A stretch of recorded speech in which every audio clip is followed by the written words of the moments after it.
सिर्फ 5 मिनट का मदरसा कुरान और हदीस की रोशनी में। 4 रमजानुल मुबारक। नंबर 1, इस्लामी तारीख। मस्जिद नबवी में सीखने सिखाने का नज्म।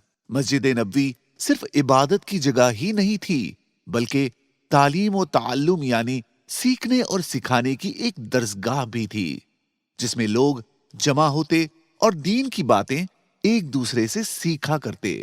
हजरत अब्दुल्ला बिन अमर रजी अल्लाहु अन्हुमा फरमाते हैं कि मस्जिद नबवी में 2 मजलिसें लगी हुई थी। आप सल्लल्लाहु अलैहि वसल्लम का गुजर उन दिनों मजलिसों के पास से हुआ तो आपने फरमाया कि दोनों मजलिसें अच्छी हैं, अलबत्ता उनमें से एक का दर्जा दूसरे से ज्यादा है। फिर आप सल्लल्लाहु अलैहि वसल्लम ने एक मजलिस की तरफ इशारा करते हुए फरमाया, ये लोग दुआओं में लगे हुए हैं और अल्लाह की तरफ मुतवज्जे हैं। अल्लाह चाहेंगे तो अता करेंगे और चाहेंगे तो नहीं देंगे। और दूसरी मजलिस की तरफ इशारा करते हुए इरशाद फरमाया, ये लोग दीन की समझ हासिल करने और इल्मे दीन सीखने में लगे हुए हैं और ना जानने वालों को सिखाने में मशगूल हैं, लिहाजा उनका दर्जा बड़ा हुआ है और मैं तो मुअल्लिम ही बनाकर भेजा गया हूं। फिर उन्हीं में बैठ गए। नंबर 2, हुजूर सल्लल्लाहु अलैहि वसल्लम का मोजज़ा, खाने का तस्बीह पढ़ना। हजरत अब्दुल्ला बिन मसूद रजी अल्लाहु अन्हु बयान करते हैं कि हम एक सफर में रसूलुल्लाह सल्लल्लाहु अलैहि वसल्लम के साथ थे। पानी की कमी हो गई। आप सल्लल्लाहु अलैहि वसल्लम ने फरमाया, तलाश करो, किसी के पास कुछ पानी बचा हो तो ले आओ। लोग एक बर्तन ले आए जिसमें जरा सा पानी था। आप सल्लल्लाहु अलैहि वसल्लम ने बर्तन में अपना मुबारक हाथ डाला और फरमाया, वजू का बाबरकत पानी लो और याद रखो बरकत अल्लाह ताला की तरफ से होती है। हजरत अब्दुल्ला बिन मसूद रजी अल्लाहु अन्हु फरमाते हैं, मैंने देखा कि आप सल्लल्लाहु अलैहि वसल्लम की उंगलियों से पानी चश्मे की तरह फूट रहा है और ऐसा भी होता था कि हम खाना खाया करते थे और आप सल्लल्लाहु अलैहि वसल्लम के मुंह मुबारक में खाने की तस्बीह अपने कानों से सुना करते थे। नंबर 3, एक फर्ज के बारे में। रमजान के रोजों की नियत का वक्त। रमजान के रोजे और सुन्नत और नफिल रोजों की नियत का वक्त सूरज गुरूब होने के वक्त से लेकर आधे दिन तक है। आधे दिन से मुराद सुबह सादिक से गुरूब आफताब तक का आधा दिन है। लिहाजा अगर कोई आधे दिन गुजारने के बाद रोजों की नियत करेगा तो उसका रोजा अदा ना होगा। नंबर 4, एक सुन्नत के बारे में। इफ्तार के बाद ये दुआ पढ़े। रसूलुल्लाह सल्लल्लाहु अलैहि वसल्लम जब इफ्तार कर लेते तो ये दुआ पढ़ते, ذهب الظمأ وابتلت العروق وثبت الأجر إن شاء الله।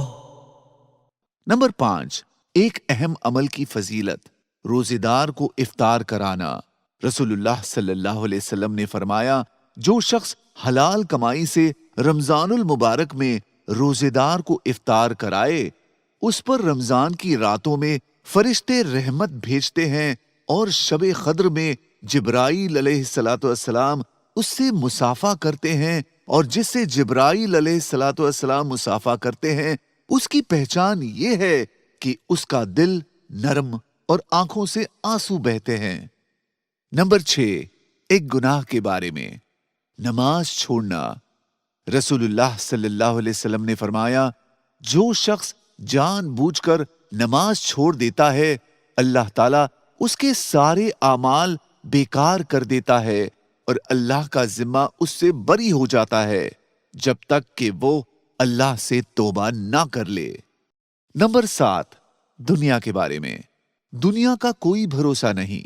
रसूलुल्लाह सल्लल्लाहु अलैहि वसल्लम ने फरमाया, इस दुनिया की मिसाल उस कपड़े की सी है जिसको शुरू से काट दिया जाए और आखिर में एक धागे पर लटका हुआ रह जाए तो वो धागा कभी भी टूट सकता है।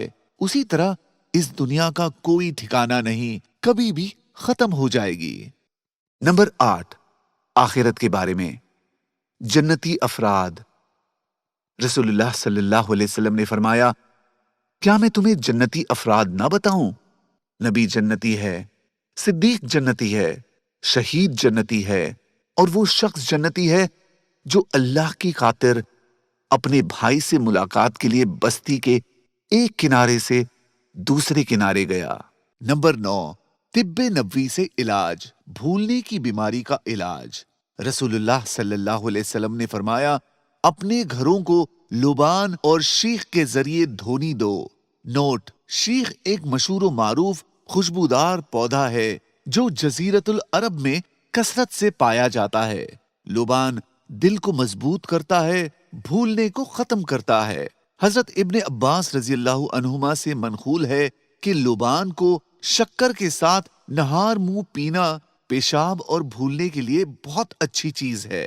نمبر 10، نبی صلی اللہ علیہ وسلم کی نصیحت، رمضان میں صدقہ۔ رسول اللہ صلی اللہ علیہ وسلم سے پوچھا گیا، کون سا صدقہ افضل ہے؟ فرمایا، رمضان میں صدقہ کرنا۔ جزاک اللہ۔